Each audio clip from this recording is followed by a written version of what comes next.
المشاهدون الأكارم، أسعد الله أوقاتكم أينما كنتم بكل خير. نشرة الأخبار نقدمها لكم من تلفزيون دولة إريتريا، نستهلها كالعادة بأهم وأبرز العناوين.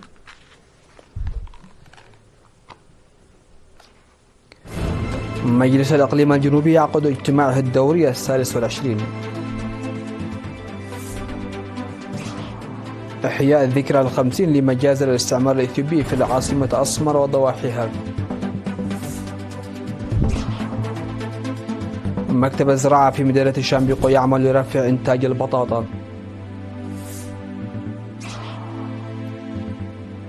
فرنسا تشكل لجنة مشتركة لسحب قواتها من السنغال. خامنئي يصدر توجيها لتطوير الجيش بعد تهديدات ترامب.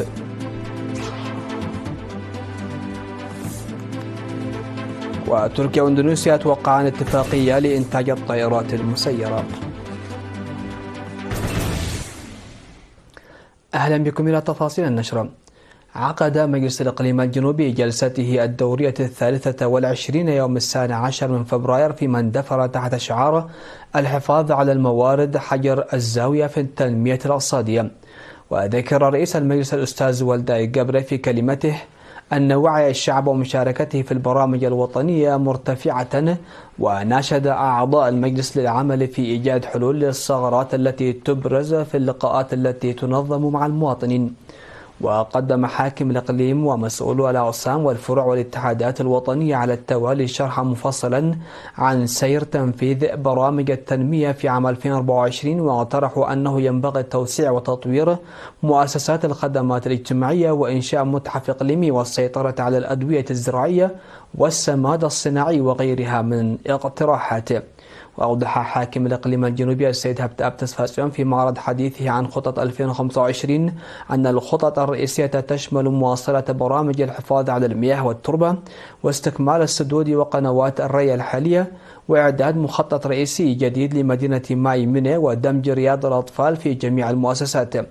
وأصدر المجلس في الختام قرارات وتوصيات بفتح مراكز تدريب لضمان استمرارية مشاركة الطلاب في الابتكار والتكنولوجيا، وتعزيز استخدام المبيدات الطبيعية، وتعزيز الجهود لضمان الأمن الغذائي، وتوصيات أخرى ذات صلة.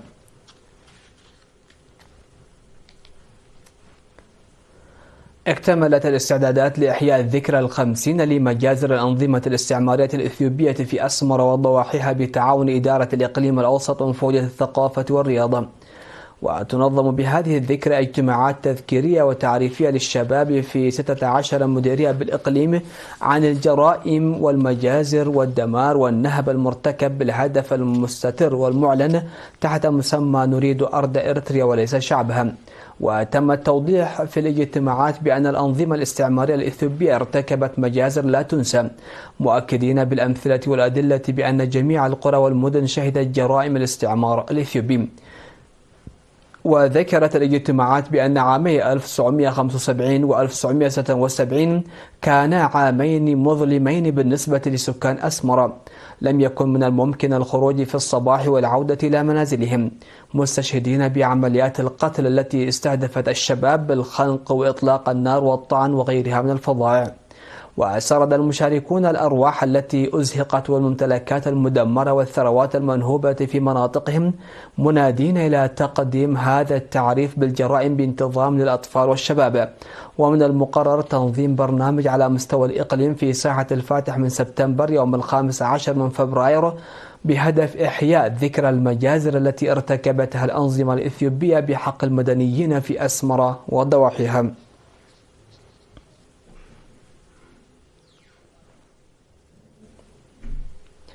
أشير إلى أن مكتب الزراعة بمدينة شامبيقو يعمل على زيادة إنتاج البطاطا من خلال مضاعفة بذور البطاطا المختارة وتنظيم دورات تدريبية للمزارعين وأصحاب البساتين حول أساليب وتقنيات تنمية البطاطا.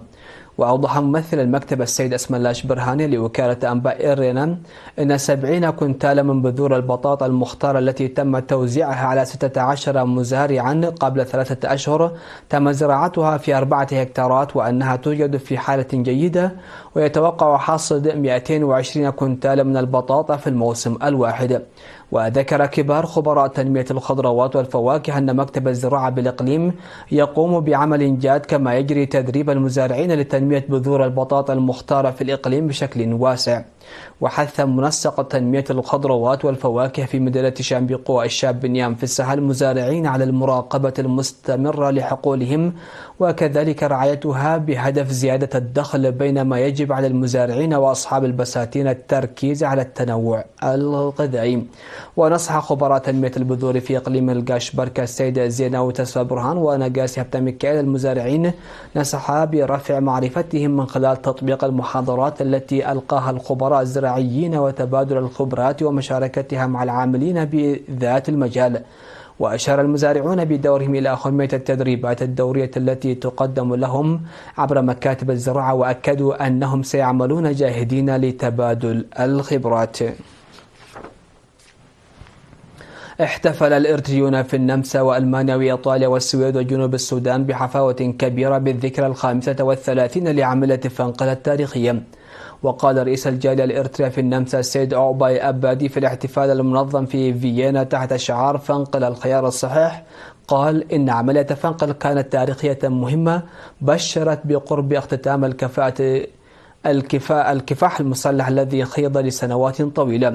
واحتفل الإرتريون في مدن دوزلدورف ومنهايم وفيس بادن وفولدا ونورنبرغ وهابنهايم وفرانكفورت الألمانية بالذكرى 35 لعملية فنقل، حيث خاطب قنصل إرتريا العام السيد كبر أبتخستي احتفال فرانكفورت قائلا أن احتفال الذكرى 35 لعملية فنقل يعتبر هذه السنة استثنائيا لتنظيمه في وقت ارتقاء الأنشطة الدبلوماسية والعلاقات الثنائية، مؤكدا على آنية توجيه كل القدرات نحو التنمية.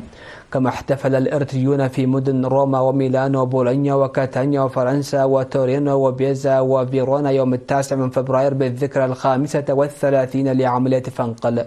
وفي احتفال روما أوضح السفير فسحاسيون بيطروس بأن عملية فنقل التي فتحت الباب للاستقلال كانت عملية بطولية إعجازية أكدت للعالم أن انتصار كفاح الشعب الإرتري المسلح الذي قيل عنه أنه مستحيل بات حقيقة واقعة، ويجب العمل المشترك لنقل هذا التاريخ إلى الأجيال. وعلم بأن الإرتريين في مدن بريزو وباليرمو ونابولي وبارما وبادوفا سيحتفلون بالذكرى 35 لعملية فنقل يوم 16 من فبراير. واحتفل الإرتريون في مدينتي ستوكهولم ويوتوبري وضواحيها بالذكرى 35 لعملية فنقل. وقال القائم بأعمال السفارة الإرترية في الدول الإسكندنافية السيد محمد علي محمد سعيد في الاحتفال إن عملية فنقل التي اقتلعت استعمار نصف القرن كانت حدثا بطوليا إعجازيا، وأن احتفال الشعب الإرتري بالمناسبة يمثل هذه الحفاوة والاعتزاز الكبيرين له مضمون عال. كما احتفل الإرتريون في جوبا بجنوب السودان بالذكرى 35 لعملية فنقل.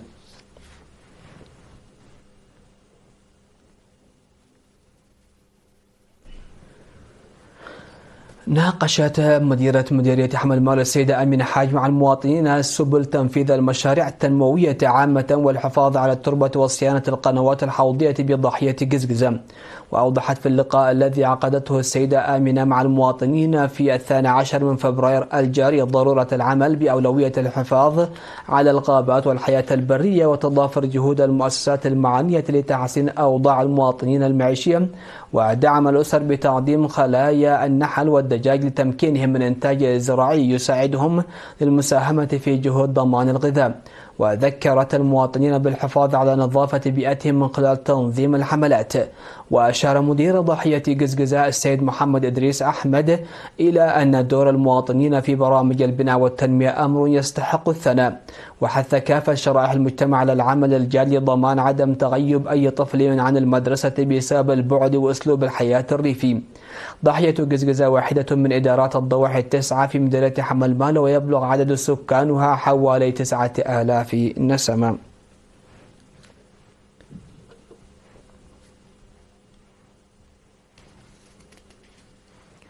حث مسؤول الثروة الحيوانية في فرع الزراعة بالإقليم الجنوبي الدكتور عبازقي كفلي أعضاء جمعية منتجي الألبان والماشية بمديرية سجنيتي على العمل معا لزيادة إنتاجهم.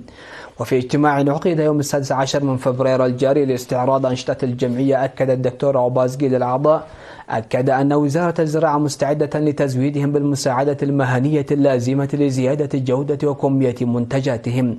وأوضح رئيس الجمعية الأستاذ هيلا جبرو أنه تم تسويق حوالي 33 ألف لتر من الحليب وأكثر من 116 لترا من الزبادي من 151 بقرة حلوب هامبري وجوباي يملكها 48 عضوا في الجمعية في عام 2024، وأن أعضاء الجمعية مستعدون للعمل بجهد أكثر في عام 2025. وطرح أعضاء الجمعية عقد اجتماعات دورية واتخاذ الإجراءات بحق أعضاء الجمعية الذين لا يقومون بتوريد منتجات الألبان للجمعية ومساعدتهم على وزارة الزراعة في توريد الماعز ومرافق التربية الحديثة. وأكد مدير مديرية سجنيتي عبد القادر حاج علي أن الإدارة ستقدم المساعدة اللازمة للجمعية وأعضائها لإنتاج حليب آمن وبيعه للجمهور بالتعاون مع وزارة الزراعة والصحة.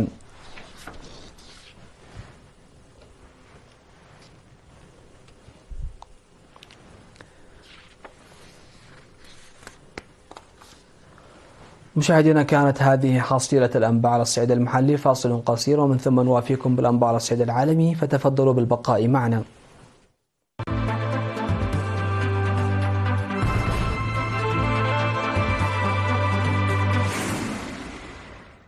أهلا بكم. على الصعيد العالمي، قررت فرنسا والسنغال تشكيل لجنة مشتركة لتنظيم شروط انسحاب القوات الفرنسية من السنغال ضمن اضطرار باريس للانسحاب من أكثر من 70% من البلدان الإفريقية التي كانت لها قوات فيها. وجاء إعلان قرار تشكيل اللجنة في بيان مشترك أصدره وزير الخارجية الفرنسي جان نويل ونظيرته السنغالية ياسين فال وفق وكالة الأناضول. وذكر البيان أنه تم اتخاذ قرار بإنشاء لجنة مشتركة لتنظيم شروط انسحاب القوات العسكرية الفرنسية من السنغال واستكمال نقل المنشآت العسكرية الفرنسية من البلاد بحلول نهاية عام 2025. ومؤخرا اضطرت فرنسا إلى الانسحاب من أكثر من 70% من البلدان الإفريقية التي كانت لها فيها قوات. وكانت تشاد والسنغال طالبتا في وقت سابق بسحب الجنود الفرنسيين من بلديهما. في هذا الإطار بدأت عملية انسحاب الجنود الفرنسيين من تشاد في ديسمبر الماضي.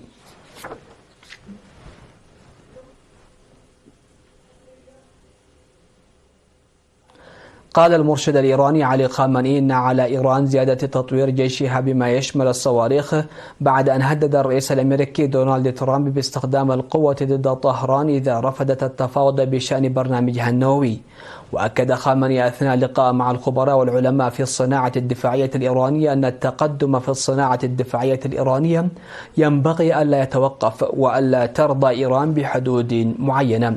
وذكرت وكالة تسنيم شبه الرسمي للأنباء أن المعروضات التي شاهدها خامنئي شملت أحدث التقنيات والمعدات المتطورة في مجالات الدفاع الجوي، الصواريخ البالستية والكروز والذخائر الذكية والفضاء والطائرات المسيرة والمقاتلات الجوية والسفن البحرية والطاقة.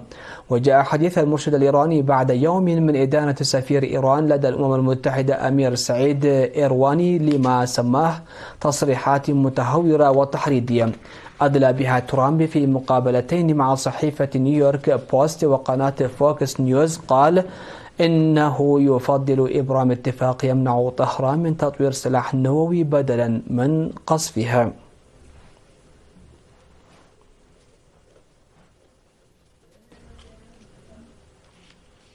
وقعت تركيا واندونيسيا اتفاقية لإنشاء مشروع مشترك لبناء مصنع للطائرات المسيرة التركية في إندونيسيا. وذكرت وكالة الأناضول أن الاتفاقية تمت بين شركتي بايكار التركية وريبليركورب الإندونيسية، وذلك خلال زيارة الرئيس التركي رجب طيب أردوغان إلى إندونيسيا.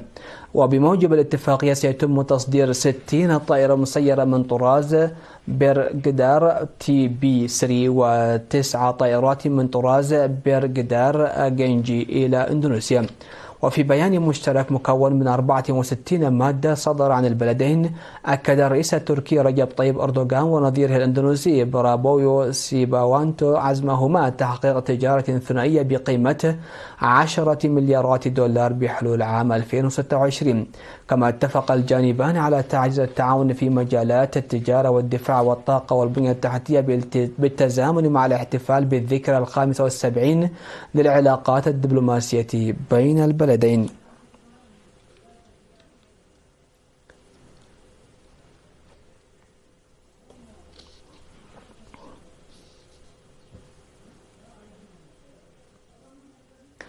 في الخبر الأخير، وفي مواجهة الرسوم الجمركية لواشنطن وتهديداتها، أشاد الاتحاد الأوروبي وكندا بالصداقة القائمة بينهما وتباحثا في تمتين العلاقات الثنائية في أحدث مؤشر إلى سعي التكتل إلى تنويع شراكاته التجارية بعيدا من الولايات المتحدة.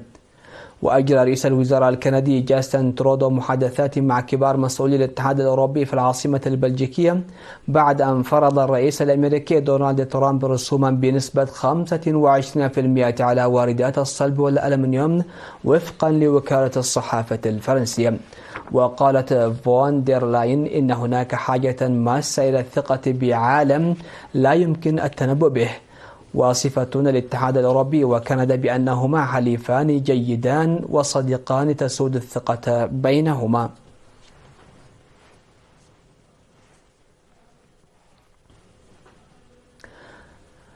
ختام نشرة هذا المساء سيكون التذكير بأهم وأبرز العناوين.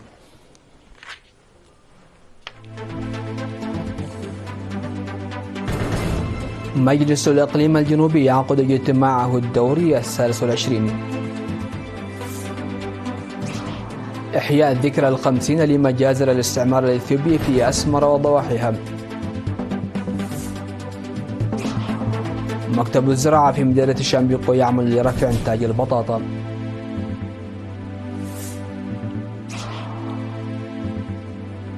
فرنسا تشكل لجنة مشتركة لسحب قواتها من السنغال.